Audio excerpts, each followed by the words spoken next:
మా ఊర్లో పెళ్లి జరిగితే అత్తగారికి పోయి 3 రోజులు పోతాం. 3 రోజులు పోతాం 5 రోజులు ఉంటాం. 5 రోజులు ఉండి 5 గంటలకి మాట్లాడతాం. ఈ 5 రోజులు బాగా గాలిలు, అరిసెలు, భోగులు ఇవన్నీ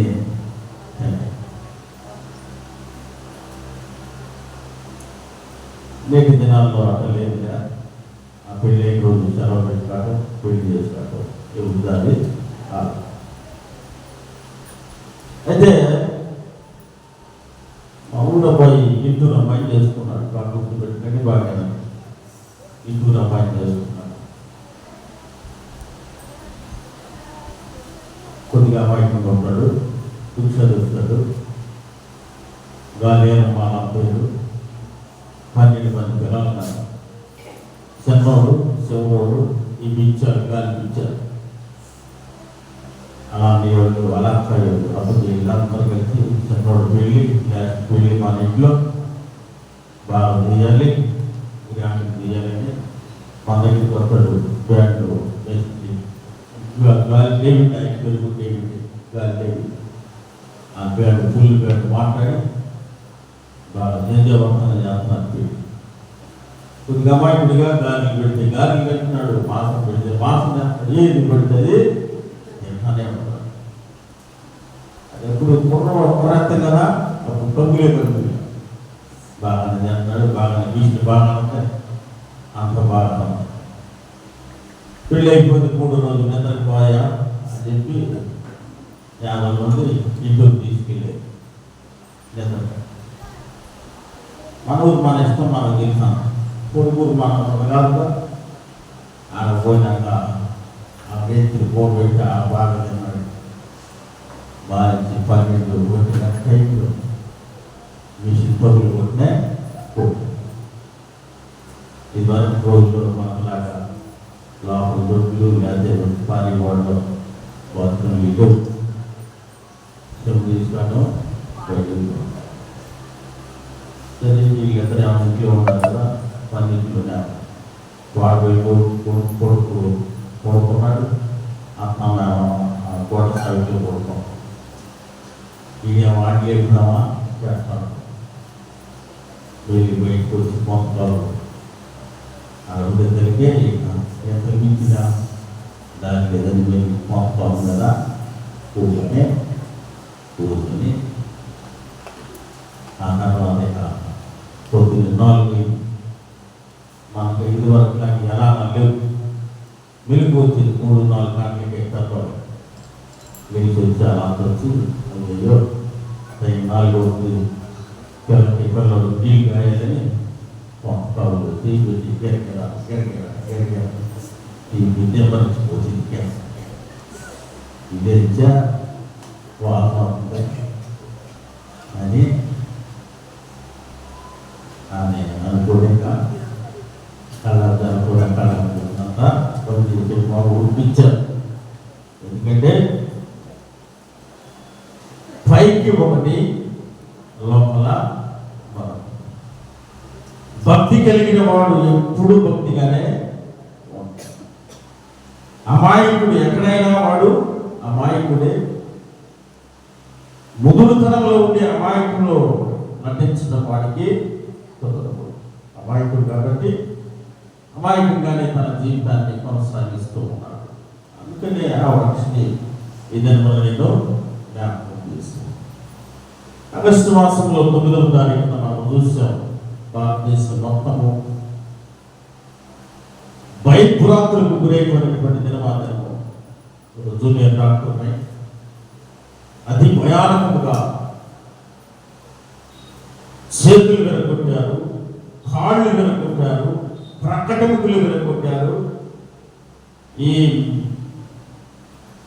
మెడలో ఉండే ఎముకలు కూడా విరగొట్టారు.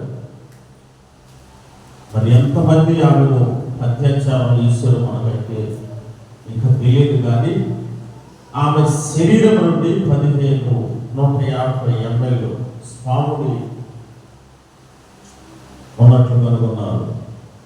అంటే దగ్గర దగ్గర 15 మంది ఆ జూనియర్ డాక్టర్ని అత్యాచారం చేసి బహు భయంకరంగా క్రూరంగా హింసించి చంపివేయడం జరిగింది. భారతదేశము ఎటు వెళ్ళిపోతూ ఉన్నది. ఇలాంటి ఆలోచనలు మానవుల్లోనికి ఎందుకు వస్తూ ఉన్నవి? ఇలాంటి తలంపులు మానవుని జీవితంలోనికి ఎందుకు వస్తూ ఉన్నవి?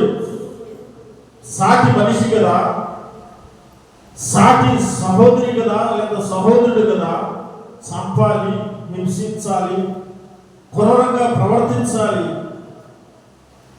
అనే ఆలోచనలు ఎందుకు వస్తూ ఉన్నవి? ఇది నా లేఖనాల్లో నుండి ఒక చిన్న మాటని జ్ఞాపకం చేసుకుని వాక్య ధ్యానంలో ఉండేవారు. మొదటి పేతురు పత్రిక 2వ అధ్యాయము మొదటి 3 వచనాల్లో ఉన్నామా? ప్రభువు దయాళుడని మీరు రుచి చూచి ఉన్న ఎడల సమస్తమైన దుష్టత్వమును, సమస్తమైన కపటమును, వేషధారణను, అసూయను, సమస్త దూషణ మాటలను మాని క్రొత్తగా జన్మించిన శిశువును పోలిన వారై నిర్మలమైన వాక్యమును పాలవలే రక్షణ విషయంలో ఎదుగు నిమిత్తము ఆ పాలను అపేక్షించుడు. ఏ పాలను అపేక్షించాలి? వాక్యం అనే పాలను. వాక్యం అనే పాలను ఆహారముగా నీవు తీసుకుంటే నీలో ఏముండదు? దుష్టత్వం ఉండదు, కపటత్వం ఉండదు, వేషధారణ ఉండదు, అసూయ ఉండదు, దోషణ మాటలు ఉండదు. అంటే నా ప్రార్థన చేస్తూ ఉంటే రాత్రి శనివారం దినాన ప్రార్థనలో నాకు ఒక మాట వినబడింది. వీళ్ళు చేసే ప్రార్థన బయలుదేరినమ్మ పెద్ద భక్తురాలు హేళన మాటలు, అవహేళన చేయడము, ఇవి అవహేళనకు సంబంధించిన మాటలుగా కనబడుతూ ఉన్నవి. బాధపడి కన్నీరు పెడుతూ ఏడుస్తూ ప్రార్థిస్తున్నట్టు దేవుని సన్నిధానంలో కూడా అవహేళన పరుస్తూ ఉంటారు. వేషధారణ కలిగి జీవించేటువంటి జీవితం కనబడుతూ ఉంటుంది. సినిమాల్లో మనం చూసిన సోను సూద్ అనేటువంటి వ్యక్తి ఏ సినిమాలో చూసినా తన క్యారెక్టర్ ఏ విధంగా ఉంటుందంటే క్రూరత్వంగా ఉంటుంది. కఠినమైన మనస్తత్వం కలిగి తన క్యారెక్టర్ను పోషిస్తూ ఉంటాడు. రియల్ లైఫ్లో తనంత మంచి మనసు మరెవరికి లేదు. ప్రభుత్వాలు సైతము మా వల్ల కాదని చేతులు ఎత్తేస్తే కొన్ని వేల మందిని తన గృహాలకు సురక్షితంగా బస్సులు పెట్టి, విమానాలు పెట్టి, ట్రైన్స్ పెట్టి క్షేమంగా ఇంటికి చేర్చినటువంటి గొప్ప మహనీయుడు సోను సూద్. అనేక మందికి సహాయం చేసిన మనిషి. వేషం వేసి ప్రవర్తించే ప్రవర్తన వేరు సోను సూద్లో. తన రియల్ మనస్తత్వం వేరుగా కనబడుతూ ఉంటుంది. ఒకరికి సహాయం చేయాలి, ఒకరిని ఆదుకోవాలనే తత్వమే అతనిలో ఉన్నది. కానీ ఒకరికి చంపాలి, హత్య చేయాలి, ఇష్టానుసారంగా మాట్లాడాలి, వారి మనస్సును కష్టపెట్టాలి, వారిని హత్యాయత్నం చేయాలి, వారిని చచ్చిపోవాలి, వారు నశించిపోవాలనే ఆలోచన లేదు. ఈ దినమున మనకు హెచ్చరిస్తున్న మాటలు కూడా 3 లేఖనాల్లో నుండి 3 విషయాలు కూడా మనకు వేషధారణనే తెలియపరుస్తూ ఉన్నవి. మొట్టమొదట చదువుకున్న ఈ పత్రిక పాఠ్య భాగంలో మనకు తెలియపరిచే విషయము వేషధారణ భక్తి కలిగి జీవించటము. వేషధారణ భక్తి కలిగి మనం జీవిస్తూ ఉంటాం. ప్రభువుని రుచి చూసిన వారు అంటే దేవుణ్ణి తెలుసుకున్న వారు, దేవుని ఔన్నత్యాన్ని ఎరిగిన వారు, యేసు క్రీస్తు నిజదేవుడని అంగీకరించిన వారే ఇవన్నీ చేస్తూ ఉన్నారు. దుష్టక్రియలు చేస్తున్నారు, అసత్య ప్రసారములు చేస్తూ ఉన్నారు, అబద్ధములు ఆడుతూ ఉన్నారు. దేవుని సన్నిధికి వచ్చినంతసేపు మంచి వినయము విధేయత కూర్చుంటారు. తదుపరి బయటికి వెళ్ళిన తర్వాత ఇష్టానుసారంగా ప్రవర్తిస్తూ ఉంటారు. అందుకనే సమాధి బయట చాలా సుందరంగా కనపడింది, చాలా అందంగా అలంకరణగా కనపడుతూ ఉంటుంది. కానీ సమాధి లోపల కుళ్ళు పట్టిపోయినటువంటి శరీరము, పురుగులు పట్టిపోయినటువంటి ఆ దట్టముతో వాసన కొడుతూ ఉంటుంది. ఒకవేళ నీ జీవితము నా జీవితము కూడా ఈ మధ్యాహ్న కాల వేళలో అలాంటి ఆలోచనలే ఉన్నవేమో మనసులో. బయటకు మంచి వాడుగా సాఫ్ట్గా కనబడుతూ ఉన్నామేమో, మనస్సులో ఉన్న అంతరికి కానీ బయటకు తీసివేసి పాల్గొడు. దేవుడు అందుకనే వాటిని బట్టి మాట్లాడుతూ ఉన్నాడు, వేషధారంతో పోలుస్తూ ఉన్నాడు. యేసు ప్రభుని మేము రుచి చూసామని చెబుతున్నారు, కానీ మీలో ఎలాంటిది లేదు. చిన్న పిల్లలను పోలిన మనస్తత్వం మీలో లేదు. చిన్నపిల్లలు వారి దృష్టిలో ఏది మంచో ఏది చెడో తెలియదు, చేసేస్తూనే ఉంటారు. చేసిన తర్వాత పనాలు చేసి మరి వారు ఒప్పుకుంటారు. అది తప్పైనా ఒప్పైనా వారు ఒప్పుకుంటారు. అందుకనే నిర్మలమైనటువంటి వాక్యము మనము అపేక్షించాలి. వాక్యమును మన హృదయంలో దాచుకుంటే ఆ వాక్యము నీకు నిర్మలమైన వ్యక్తిగా రూపుదిద్దుతూ ఉంటుంది. సమాజంలో ఒక మంచి మనిషిగా నిలబెడుతూ ఉంటుంది. సమాజంలో ఎవరికి హాని చేయని వ్యక్తిగా నిన్ను చేయటానికి సంసిద్ధంగా ఉన్నది వాక్యము. వాక్యమే నిన్ను బాగుపరిచింది. వాక్యమే నిన్ను సత్యమైపు నడిపించింది. వాక్యమే నిన్ను విధేయునిగా చేసింది. అందుకని ఆ వాక్యం అనే పాలన మనము అపేక్షించాలి. చిన్నపిల్లల మనస్తత్వంలో మనం కలిగి ఉండాలి, కానీ వేషధారణ బుద్ధి కలిగి మనము ఉండకూడదు. మత్తయి సువార్త 18వ అధ్యాయంలో చిన్న మాట జ్ఞాపకం చేసుకుందాం. మత్తయి సువార్త 18వ అధ్యాయం 3వ వచనము, మీరు మార్పు పొంది బిడ్డల వంటి వారైతేనే గాని పరలోక రాజ్యములో ప్రవేశింపరని మీతో నిశ్చయముగా చెప్పుచున్నాను. మారు మనసు పొందుతారు అనేక మంది. జనమందరూ చూడాలని నేను కూడా బాప్తిసం తీసుకుంటానండి, కానీ హృదయంలో రక్షణ లేదే, హృదయంలో మారు మనసు లేదు. బయట సమాజంలో సంఘానికి తెలియాలని, మనుషులకు తెలియాలని తెల్ల చీర కట్టుకొని తెల్ల బట్టలు వేసుకొని మనం దేవుడి సన్నిధికి వస్తూ ఉంటాం, కానీ హృదయం అంతా నలుపుతో నిండిపోయి ఉన్నది. ఎప్పుడైతే నీవు చిన్నపిల్లవాడి మనస్తత్వమును కలిగి నీవు ఉంటావో అప్పుడు మాత్రమే నీకు పరలోక రాజ్యం. అప్పటి వరకు నీకు పరలోక రాజ్యం లేదు. అప్పటి వరకు నీవు ఈ లోక సంబంధులుగానే ఉంటావు. నీవు మనస్తత్వాన్ని మార్చుకో. ఎన్నిసార్లు మనము దేవునికి కోపం పుట్టించుంటాం. లేచిన దగ్గర నుండి ప్రతిరోజు దానికి కోపాన్ని పుట్టిస్తూ ఉంటాం. తల్లిదండ్రులు అయితే బిడ్డలను కొట్టి దేవుడి కోపాన్ని రేగిస్తూ ఉంటారు. యవన బిడ్డలైతే పాపం వైపు వెళ్తూ దేవుడికి కోపాన్ని తెప్పిస్తూ ఉంటారు. అయినా దేవుడు వాటన్నిటిని క్షమిస్తూ వస్తున్నాడు. కారణము నిన్ను ఇంకా రక్షించుకోవాలని, భయానకమైనటువంటి ఆ ప్రదేశంలోకి నీవు వెళ్ళకూడదని, నీ మనస్సు ఇంకా చిన్నపిల్లవాడి మనస్సునే మార్చుకుంటావేమోనని ఆయన ఆశపడుతూ ఎదురు చూస్తూ ఉంటే నీవు మాత్రము ఇష్టానుసారమైనటువంటి రోత జీవితమును జీవిస్తూ ఉన్నామే, పనికి వలన జీవితమును జీవిస్తూ ఉన్నాము. సమాధి లోపల ఎంత భయంకరంగా ఉంటుందో, సమాధి లోపల ఎంత దుర్గంధమైన వాసన వస్తూ ఉంటుందో, మన హృదయం కూడా అంత దుర్గంధమైన వాసనను వస్తూ ఉన్నది. అదే మత్తయి సువార్తలో 23వ అధ్యాయము 11 నుండి ఉంటుంది. అయ్యో వేషధారులైన శాస్త్రులారా, పరిసయ్యులారా, మీరు మనుష్యుల ఎదుట పరలోక రాజ్యమును మోయుదురు,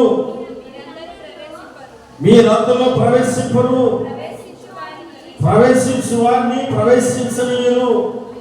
అయ్యో వేషధారులైన శాస్త్రులారా, పరిశీలారా, ఒకని మీ మతములో కలుపుకొనుటకు మీరు సముద్రమును భూమిని చుట్టి వచ్చెదరు. అతడు కలిసిపోయినప్పుడు అతడు మీకంటే రెండంతల నరకపాత్రుడిగా చేయుదురు. చూడండి, ఇక్కడ ఎంత చక్కటి మాటలు తెలియపరుస్తూ ఉన్నారు. అయ్యో వేషధారులైన శాస్త్రులారా, పరిశీలారా, వారు వేషధారులు, శాస్త్రులు, పరిశీలు, మేమే గొప్పవాళ్ళము, మేమే ఈ లోకంలో అందరికంటే విన్నా, మేమే దేవుణ్ణి పూజించేది, మాలో ఏ పాపము లేదు అని వారికి వారు అనుకునేటువంటి వారు ఈ శాస్త్రులు, పరిశీలు. కానీ వారి జీవితము ఎంత భయానకంగా ఉన్నదంటే దేవుడి స్వయంగా చెబుతున్నాడు. మీతో సాంగత్యం చేస్తే లేదా మీ దగ్గరకు వారిని కలుపుకుంటే మీకంటే రెండంతల పతనాన్ని వారికి మీరు అనుగ్రహిస్తూ ఉంటారు. మీ మాటలను నమ్మి మీ దగ్గరకు చేరితే తదుపరి వాడి జీవితం ఇంకా రెండంతల పతనమైపోయింది, ఇంకా రెండంతల నరకయాత్రలోనికి తన జీవితం వెళ్ళిపోతూ ఉంటుంది. మీ పై మాటలు అంత చక్కగా ఉంటూ ఉంటుంది, పై వేషాలు అంత చక్కగా ఉంటూ ఉంటుంది. నేటి దినాల్లో మనం చూస్తూ ఉన్నాం, వాక్యానికి ప్రాధాన్యత ఇవ్వకుండా వాక్యమును విడిచిపెట్టి పూర్తిగా పేరు పెట్టి పిలిచి నిలబెడుతూ ఉన్నారు. నిలబెట్టి మరి వారికి తగ్గిందో లేదో పేరు పెట్టి పిలిచిన వెంటనే ఇప్పుడు దాకా నాకు ఈ రోగం ఉంది, ఇప్పుడే తగ్గిపోయింది. యేసు ప్రభువు అంతటి వాడే స్వస్థత చేసి దీన్ని ఎక్కడితోనే మర్చిపోండి, దీన్ని ఎవరికి చెప్పవద్దు అని అంటుంటే దాన్ని విపరీతముగా స్మరణ చేస్తూ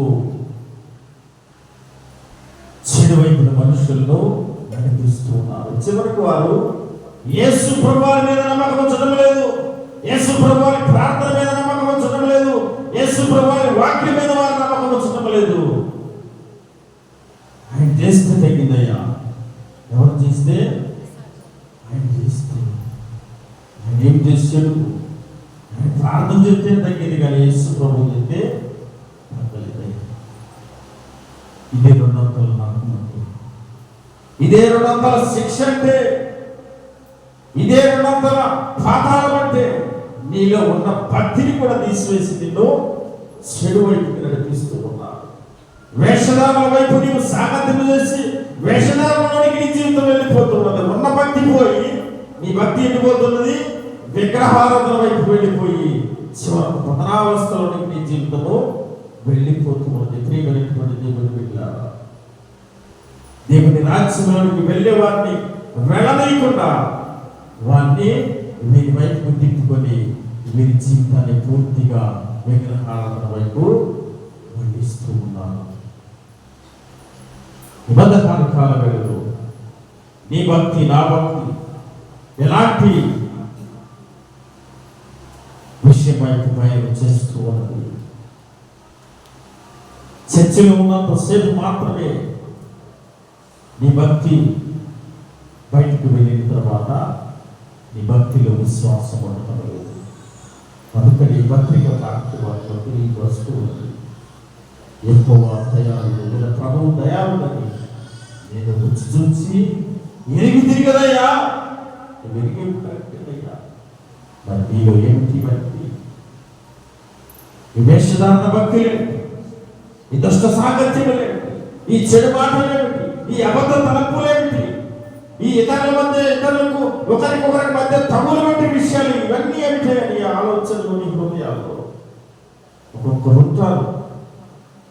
అగ్గిపుల్ల గీసి వెళ్ళిపోవడానికి అది 5 రోజులు ఏంటో 6 రోజులు ఏంటో అవసరమైతే అది పోలీసుల దగ్గరికి వెళ్తే 5 సంవత్సరాలు కూడా. అలాంటి వ్యక్తులు ఉంటూ ఉంటారు. అందుకని వారి గురించి కొత్తగా జన్మించిన శిశువులే నేను పరలోక రాజ్యానికి ప్రవేశిస్తావు. కొత్తగా జన్మించిన శిశువులు పోలి ఆయన ఏ విధముగా అయితే తల్లి పాలు తాగుతూ ఉంటాడు, నువ్వు ప్రతిరోజు దేవుని వాక్యమును ఆ విధముగా నువ్వు ధ్యానించాలి, అభ్యసించాలి. ఆ వాక్యమును నీ హృదయంలో ఉంచుకుంటే నీలో చెడుతనం రాదు, మలినత్వం రాదు, ఇతరులకు హాని చేసే బుద్ధి రాదు, నీలో ఒకరి బుద్ధి రాదు, ఒకరి చూపులు రావు, ఒకరి ఆలోచనలు రావు. అందుకని పసిపిల్లల మనస్తత్వం ఎప్పుడైతే నువ్వు కలిగి ఉంటావో అప్పుడే నువ్వు పరలోక రాజ్యానికి లేదు, దేవుని మార్గానికి, దేవుని రాజ్యానికి అర్హుడు. మరి మధ్య మార్గాలు వెళ్ళి పసిపిల్లల మనస్తత్వంలో మనము సంపాదించుకొని దేవుడి బిడ్డలుగా జీవించడానికి ప్రయత్నం చేద్దాం. దేవుడు అలాంటి సహాయం మనందరికీ అనుగ్రహించాలి. పాత నిబంధన పాఠ్య భాగాన్ని కూడా ఒకసారి జ్ఞాపకం చేద్దాం. జకర్యా గ్రంథము 7వ అధ్యాయము, జకర్యా గ్రంథం 7వ అధ్యాయము 5 నుండి 6 వచనాల వరకు. దేశపు జనులందరికీ యాజకులకును నీవి మాట తెలియచేయవలెను. ఈ జరిగిన 70 సంవత్సరములు ఏటేటా 5వ నెలన 7వ నెలన మీరు ఉపవాసం ఉండి దుఃఖము సలుపుచు వచ్చినప్పుడు మా యందు భక్తి కలిగి ఏ ఉపవాసం ఉండిరా, మరియు మీరు ఆహారం పుచ్చుకున్నప్పుడు స్వప్రయోజనముకే కదా పుచ్చుకొంటిరి. మీరు పానము చేసినప్పుడు స్వప్రయోజనముకే కదా పానము చేసింది. యెరూషలేములోను దాని చుట్టూనున్న పట్టణములోను దక్షిణ దేశములోను మైదానములోను జనులు విస్తరించి క్షేమముగా ఉన్న కాలమున పూర్వీకులకు ప్రవక్తల ద్వారా యెహోవా ప్రకటన చేసిన ఆజ్ఞలను మీరు మనస్సునకు తెచ్చుకొనకుండా వచ్చునా. ఇక్కడ మనకు కనబడుతున్నటువంటి మాటలు పాత నిబంధన పాఠ్య భాగంలో ఇశ్రాయేలుతో వారి యాజకులతో జకర్యా ప్రవక్త ద్వారా దేవుడు మాట్లాడుతున్న విషయాలు మనం గమనిస్తే 70 సంవత్సరాలు ఉపవాసం ఉన్నారు. ఎవరి కోసం ఉన్నారు? నా కోసం కాదు కదా, నేను ఉండబట్టే మీరు ఉండలేదు కదా, మీ కొరకు మీ కుటుంబాల కొరకే కానీ అని దేవుడు చెబుతూ ఉన్నాడు. ఇక్కడ మనకు కనపడేది వేషధారణ ఉపవాసము. వేషధారణ ఉపవాసము పాత నిబంధన పాఠ్య భాగంలో ఉపవాసములో కూడా వేషధారణ కలిగి ఉండేటువంటి మాటలు కనబడుతూ ఉంటుంది. మనము దేనికోసము ఉపవాసం ఉండాలి, ఎవరి కోసం ఉండాలి, ఎలాంటి ప్రార్థన అవసరమై ఉండాలి అనేటువంటి విషయాలు మనకు చాలా స్పష్టంగా కనబడుతూ ఉన్నది. మత్తయి సువార్త 6వ అధ్యాయము 16వ వచనంలో కనబడుతూ ఉంటుంది కదా. మత్తయి సువార్త 6వ అధ్యాయము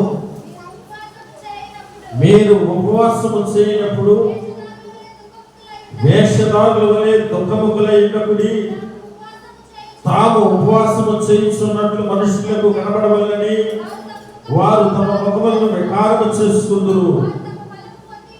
వారు తమ ఫలం పొంది ఉన్నారని నిశ్చయముగా మీతో చెప్పుచున్నారు. మన వాళ్ళు ఉండేటువంటి విధానము ఉపవాస ప్రార్థనలు కానీ బాగా పొద్దున్నే తినేసి వస్తూ ఉపవాస ప్రార్థనలు ఎందుకు ప్రాముఖ్యతను బైబిల్ గ్రంథంలో చూపించబడింది అంటే ఆకలితో ఉన్నప్పుడు నిద్ర రాదు, దేవుణ్ణి ఇష్టంతో అడుగుతూ ఉంటామని ఉపవాస ప్రార్థనకు బైబిల్ గ్రంథంలో ప్రాముఖ్యం ఇచ్చారు.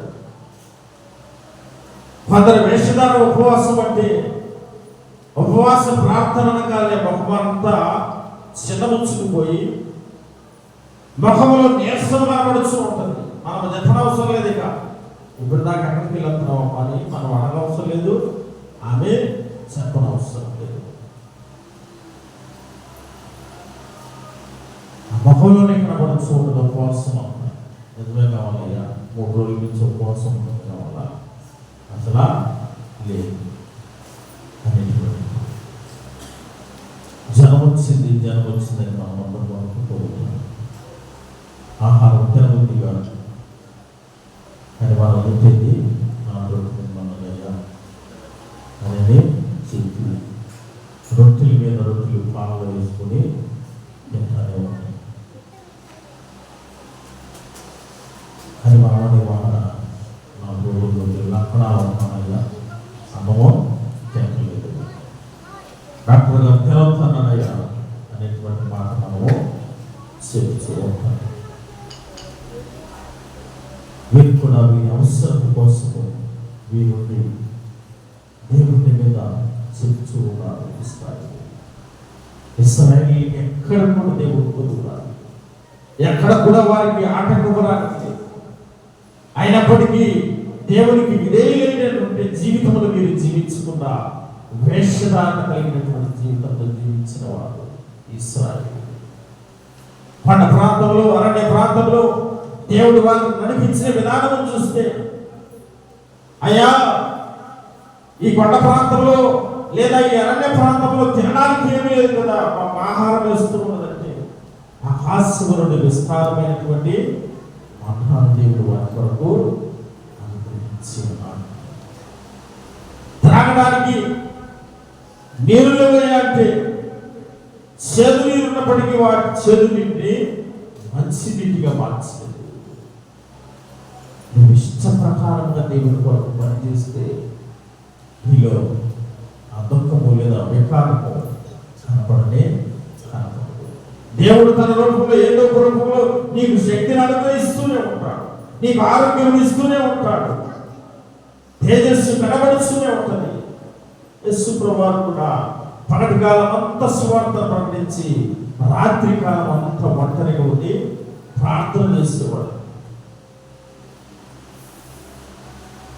చివరి శిలువకు అప్పగించబడేటువంటి చివరి రోజుల్లో ఆయన ప్రార్థన చేసి ఉపవాసం నుండి ప్రార్థించి ఆయన ముఖము తేజస్సుతో నిండిపోయినారు. ఆయన ముఖాన్ని చూడటానికి శిష్యులు కూడా ఆయన ముఖం వైపు చూస్తే ఆ ముఖంలో నుండి వచ్చి వెలికి వీళ్ళు చూడలేకపోతున్నారు. ప్రార్థన చేస్తే ఆ శక్తి అనేది మనకి వస్తుంది. కానీ ఇక్కడ ఈ ఇశ్రాయేలు నామకార్థమైనటువంటి ఉపవాసంతో, నామకార్థమైనటువంటి భక్తితో, నామకార్థమైనటువంటి దైవ భక్తిని, ప్రేమను చూపిస్తూ ఉన్నటువంటి విధానాన్ని జకర్యా ప్రవక్త ద్వారా దేవుడు వారికి హెచ్చరిస్తూ ఉన్నాడు. 70 సంవత్సరాలు నా కోసం ఉన్నారా, నేను ఉన్నట్టు ఉన్నారా? మీకోసమే, మీ కుటుంబాల కోసమే కదా మీరు చేస్తున్నది. వేషధారణ కలిగి జీవిస్తూ ఉంటారు. ఆపద వచ్చినప్పుడు మాత్రమే మనం దేవుణ్ణి ఆశ్రయిస్తూ ఉంటాం. ఆపద పోయిన తర్వాత దేవుని ఎవరు మనకు గుర్తుకు రాడు. దేవుని సన్నిధి వైపు మనం చూడము, దేవుని ప్రార్థన అవసరం మనకు ఉండదు. ఇశ్రాయేలు పరిస్థితి కూడా ఇలాంటిది. అందుకనే ఈ జకర్యా ప్రవక్త ద్వారా దేవుడు తెలియపరుస్తూ ఉన్నాడు. నా జీవితాల్లో కూడా మనం కూడా అవసరం ఉన్నప్పుడు మాత్రమే దేవుని ఆశ్రయిస్తూ ఉన్నామేమో, అనారోగ్యం ఉన్నప్పుడు మాత్రమే దేవుని ఆశ్రయిస్తూ ఉన్నామేమో, మిగతా సమయాల్లో దేవుని విడిచిపెడుతూ ఉన్నామేమో, దేవుని సన్నిధానం రావడానికి కూడా నీకు సమయం ఉండలేదేమో.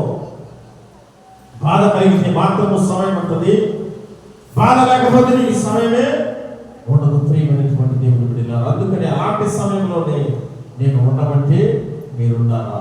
మీకోసం, మీ కుటుంబాల కోసమే కదా మీరు వస్తున్నది, మీ అవసరముల కోసమే కదా మీరు వస్తున్నది. దేవుడు దినాన ఇశ్రాయేలుని గద్దించినట్టు నిన్ను నన్ను కూడా గద్దించే దేవుడు.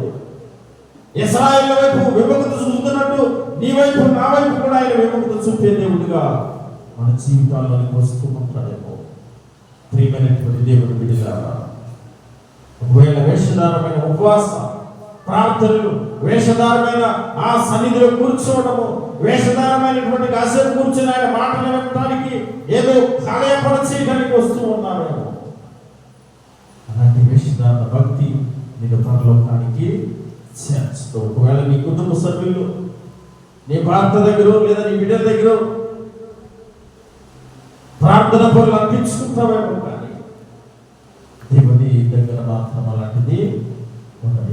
వేషధార భక్తి, వేషధార ప్రార్థన, వేషధార ఆలోచనలు ఉంటే ఒకవేళ తీసివేసుకొని నిజమైనటువంటి భక్తి కలిగి, నిజమైన ప్రార్థన జీవితం కలిగి ఉండాలని ఇది నా పాత నిబంధన పాఠ్య భాగం మనకు హెచ్చరిసుకోవాలి. చివరిగా మార్కు సువార్త 12వ అధ్యాయము. మార్కు సువార్త ఇక్కడ మనకు ఒక స్త్రీ లేదా ఒక తల్లి కనబడుతూ ఉంటుంది. మార్కు సువార్త 12వ అధ్యాయము 41వ వచనం నుండి 44వ వచనం వరకు. ఆయన కానుకల పెట్టె ఎదుట కూర్చుండి జన సమూహము ఆ కానుక పెట్టెలో డబ్బులు వేయుట చూస్తుండెను. ధనవంతులైన వారు అనేకులు అందులో విశేషముగా సొమ్ము వేయుచుండిరి. ఒక పేద విధవరాలు వచ్చి 2 కాసులు వేయగా ఆయన తన శిష్యులను పిలిచి, కానుక పెట్టెలో డబ్బులు వేసిన వారందరికంటే ఈ పేద విధవరాలు ఎక్కువ వేసిన మీతో నిశ్చయముగా చెబుతున్నాను, వారందరూ తమకు కలిగిన సమృద్ధిలో నుండి వేసింది, కానీ ఈమె తమ లేమిలో తనకు కలిగినదంతయు వేసినది దేవుని సన్నిధానంలో. పూర్వపు దినాల్లో దేవాలయంలో కానుకలు వేసి పెట్టెలు ఏ విధంగా ఉంటుందంటే, ఆ కానుకలు వెళ్ళటానికి పొడగాటి ఒక రంధ్రము లాంటిది లేదా ఒక వట్టం లాంటిది ఉంటుంది.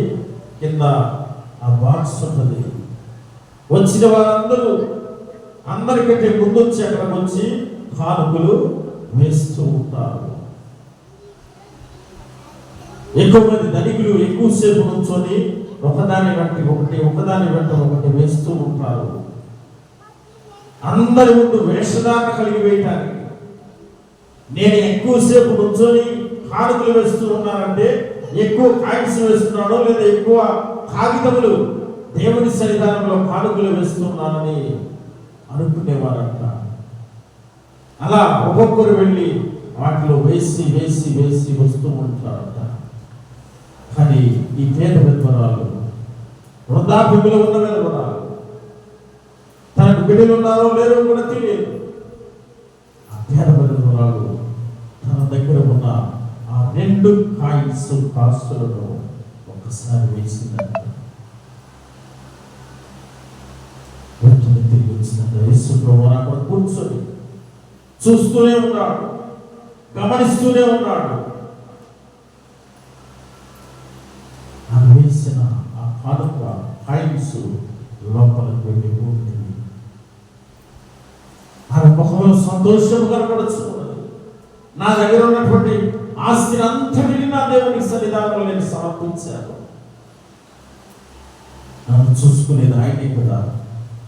నా దగ్గర ఉంటే ఏమిటి, ఆయన దగ్గర ఉంటే ఏమిటి అన్న ఆలోచనలు ఆమె వేసింది తెలియదు. కానీ వెంటనే యేసు ప్రభువారు ఆమె హృదయాన్ని, ఆమె మదిని, ఆమె ఆలోచనలు గ్రహించిన దేవుడు వెంటనే తన శిష్యులను పిలిచి అక్కడ ఉన్నటువంటి వారితో చెప్తూ ఉన్నాడు, అయ్యా ఇప్పుడు వరకు అందరూ వేశారు, గొప్ప గొప్ప ధనవంతులు వేశారు, ఆస్తి పరులు వేశారు, బహుళ మొత్తంలో వేశారు, కానీ ఈ పేద విధవరాలు మాత్రము తనకు కలిగినదంతయు సమర్పించింది.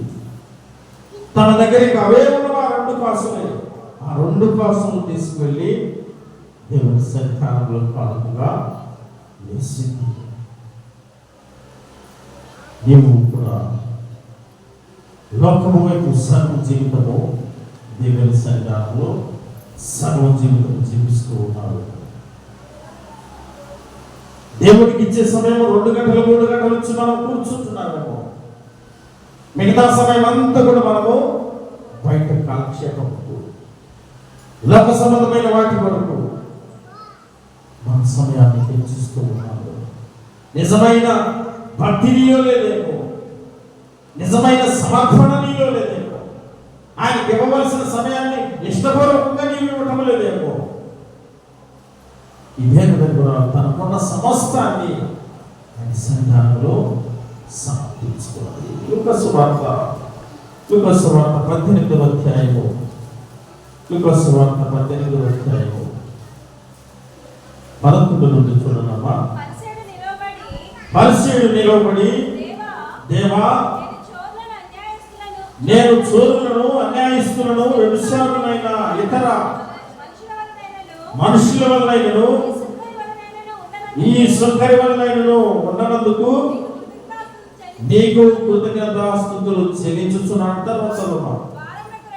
వారమునకు 2 మార్లు ఉపవాసం చేయించు, నా సంపాదన అంతటిలో 10వ వంతు చెల్లించుచున్నానని తనలో తాను ప్రార్థించుచుండెను. అయితే సుంకరి దూరముగా నిల్చుండి ఆకాశం కనులెత్తుటకైనను ధైర్యము చాలక రొమ్ము కొట్టుకొనుచు, దేవా, పాపినైన నన్ను కరుణింపమని పలికెను. అతని కంటే ఇతడు నీతిమంతుడిగా తీర్చబడి తన ఇంటికి వెళ్ళినని మీతో చెప్పుచున్నాను. ఇక్కడ మనకు కనబడుతున్నటువంటి ఈ చదవబడ్డ ఈ లేఖన భాగంలో పరిసయ్యుడు మనకు కనబడుతూ ఉన్నాడు. ఈ పరిసయ్యుడు అన్ని గర్వంతో కూడిన మాటలు మాట్లాడుతూ ఉన్నాడు. అయ్యా, నేను ఈ లోకంలో దొంగలతో సహవాసం చేయట్లా, పాపులతో సహవాసం చేయట్లేదయ్యా. నేను నీతిగా ఉంటున్నాను, నిజాయితీగా ఉంటున్నాను. నేను వారానికి 2 సార్లు దేవాలయానికి వస్తున్నాను. నీ సన్నిధిలో సమర్పించిన కానుకలన్నీ నేను సమర్పిస్తూ ఉన్నాను కదయ్యా. ఇక నేను పాపిని కాదు, మంచివాడినయ్యా అని తనలో తానే ప్రార్థించుకుంటూ దేవుని ఎదుట హెచ్చించుకుంటున్నాడు తన జీవితాన్ని. వేషధారణ కలిగిన జీవితము. కానీ ఒక వ్యక్తి ఇక్కడ కనబడుతూ ఉంటాడు, సొంకరి, పాపి. సొంకరి అంటే పాపి, సొంకమును వసూలు చేసేటువంటి వాడు. పాపితో పోల్చబడినటువంటి ఈ వ్యక్తి జీవితం ఆ దినాల్లో దూరంలో ఉన్నాడంట యేసు ప్రభువు దేవాలయానికి. అయ్యో, నేను నీ సన్నిధిలో నిలబడలేని అర్హత లేని వాడినయ్యా. కనీసము ఆకాశం వైపు నీ వైపు నేను చూడలేని స్థితి అయ్యా. అంత హోదా నాకు లేదు, అంత స్థితి లేదయ్యా. ఎందుకంటే నేను పాపినయ్యా.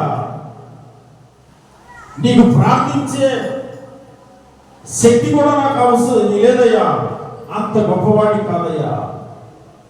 దీనుడనయ్యా, బలహీనయ్యా. ఈ లోకంలో ఘోర పాపినయ్యా నేను.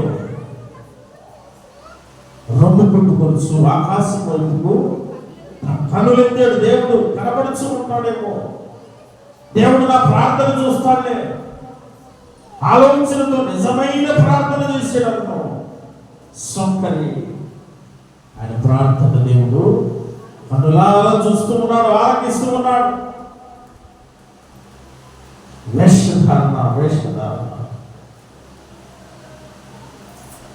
దేవుని మాటల్లో వేషధారణ, ప్రార్థనలో వేషధారణ, సమర్పించే కానుకల్లో వేషధారణ, అవసరాన్ని బట్టి వేషధారణ.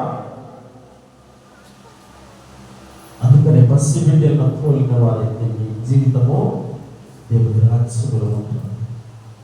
పసి బిడ్డలను పోలిన వారిలాగా మనం ఉండాలి. చిన్న బిడ్డల వల్ల మనం ఎప్పుడైతే ఉంటామో అప్పుడే దేవుడు మనకు ఆయన రాజ్యాన్ని అనుగ్రహిస్తాడు. ఈ లోకంలో 2 వ్యక్తులను మనం చూసాం. పేదవాడు, ధనవంతుడు. ధనవంతుడు నరకంలోనికి వెళ్ళాడు, పేదవాడు పరలోకంలోనికి వెళ్ళాడు. ఈ లోకంలో ధనమున్న వారందరూ నరకంలోనికి వెళ్తారని కాదు, ధనమును ప్రేమించకుండా దేవుణ్ణి ప్రేమించాలి. కానీ ఈ ధనవంతుడు పేదవాడి జీవితంలో ధనవంతుడు తన ఇష్టం వచ్చినట్లుగా జీవించాడు, దేవుణ్ణి పూర్తిగా మరిచిపోయాడు. దేవుడు అంటే అసలు గుర్తే లేదు ఆ ధనవంతుడికి. కానీ పేదవాడు సమయానికి తింటున్నాడు, తింటలేదు, తన జీవితము అనారోగ్యంతో ఉన్నదేమో, ఆయన నిమిషము దేవుణ్ణి జ్ఞాపకం చేసుకుంటూ, అయ్యా నేను చచ్చిపోయినప్పుడు నీ రాజ్యంలో నన్ను చేర్చుకుని వారిని ప్రార్థిస్తూ, పాపినయ్యా కరుణించయ్యా, బలహీనయ్యా నన్ను బలపరచుదేమని ప్రతి నిమిషం ప్రార్థిస్తూ ఉన్నాడు. ఈ పేదవాడు చివరికి పేదవాడు ఎక్కడికి వెళ్ళాడు? పరలోక రాజ్యంలోకి వెళ్ళాడు.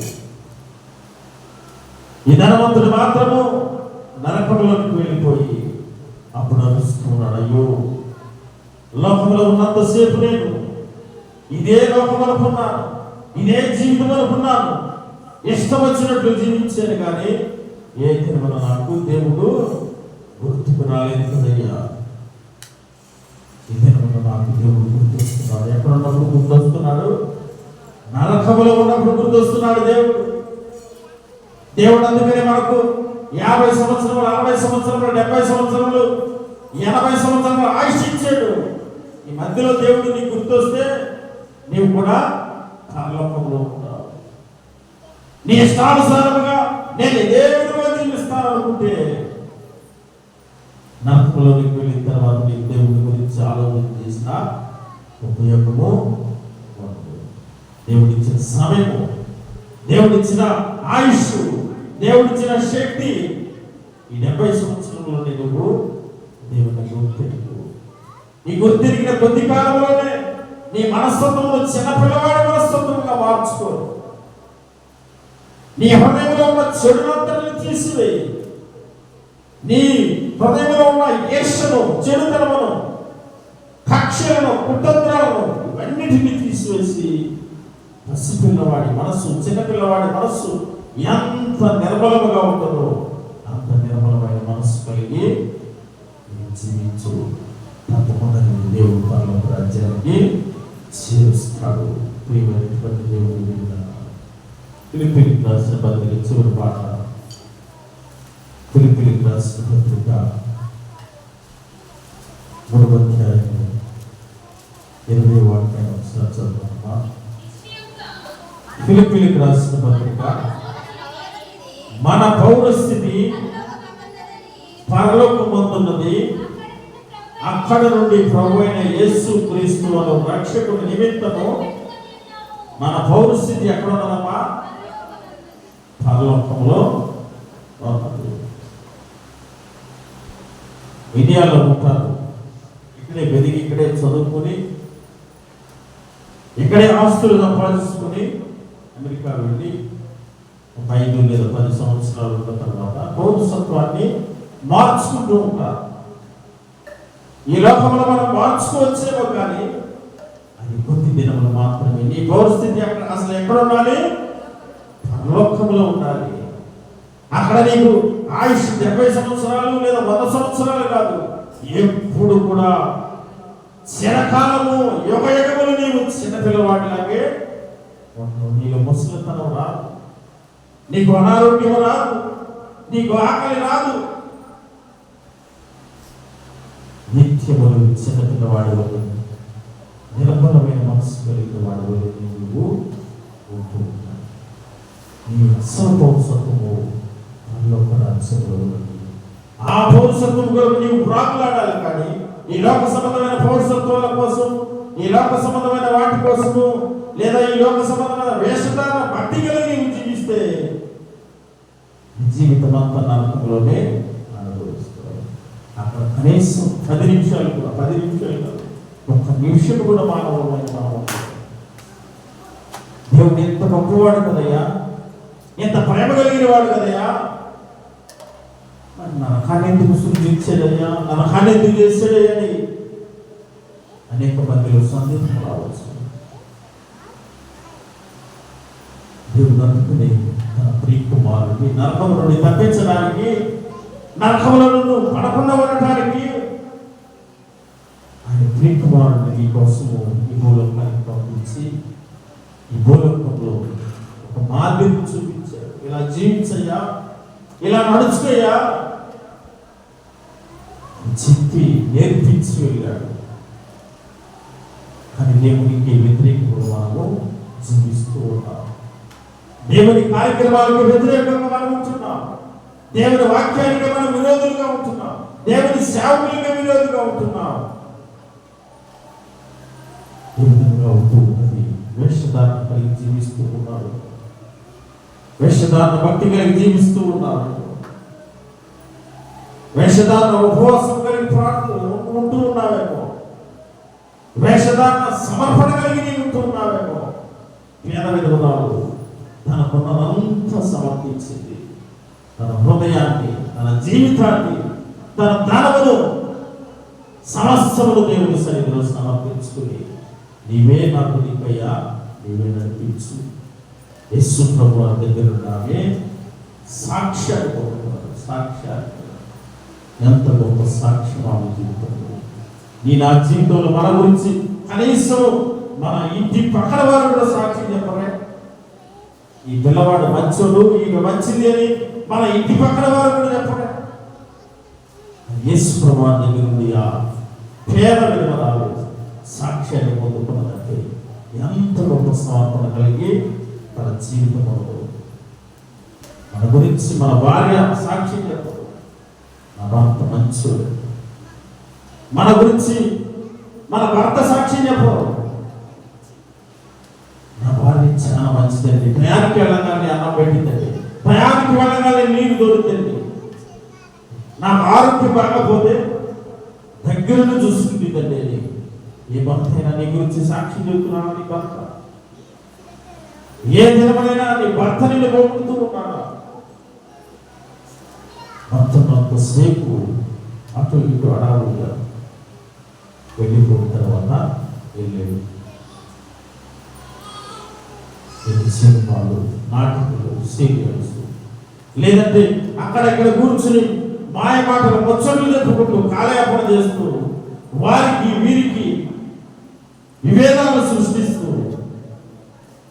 జీవితం కొనసాగిస్తూ ఉన్నావు. ఒకవేళ వేషధారణ కలిగి నీవు జీవిస్తే దేవుని లోకంలో నిన్ను విడిచిపెట్టి ఆయన రాజ్యం వచ్చినప్పుడు ఆయన వెళ్తూ నిన్ను విడిచిపెట్టి వెళ్ళాడు. ఈ శ్రమల కాలము నువ్వు అనుభవిస్తావు.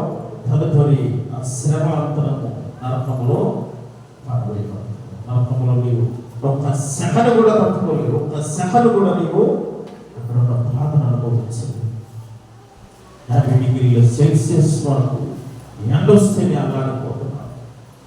ఇక్కడ నుండి అక్కడ దాకా నడిచేయగలిగినే కళ్ళు పైరిగా పెట్టిపోయేటువంటి ఎండను చూస్తూ ఉన్నాం మనం 2 దినాలు. అటువంటి నరకములు నిత్యము అగ్నిగుండము, అగ్ని ఆరదు, పొడుగు సాగు. ఎక్కడికి వెళ్ళటానికి, ఎలాంటి భక్తి కలిగి ఉండటానికి, ఎలాంటి జీవితం కలిగి ఉండటానికి ఉన్న స్థితిలో లేదా నీ ఉన్న ఆలోచనలో అవన్నిటిని తీసివేసుకొని పసిపిల్లవాడి మనస్తత్వం కలిగి జీవిస్తానయ్యా. నీ వాక్యమనే పాలనను సేవించి జీవిస్తానయ్యా అని ఈ ఉదయకాలంలో నిర్ణయం తీసుకొని దేవుడిలో మనం ముందుకు వెళ్తున్నాం. ఆధ్యాత్మిక మమ్మల్ని మరింత బలం చేయాలి.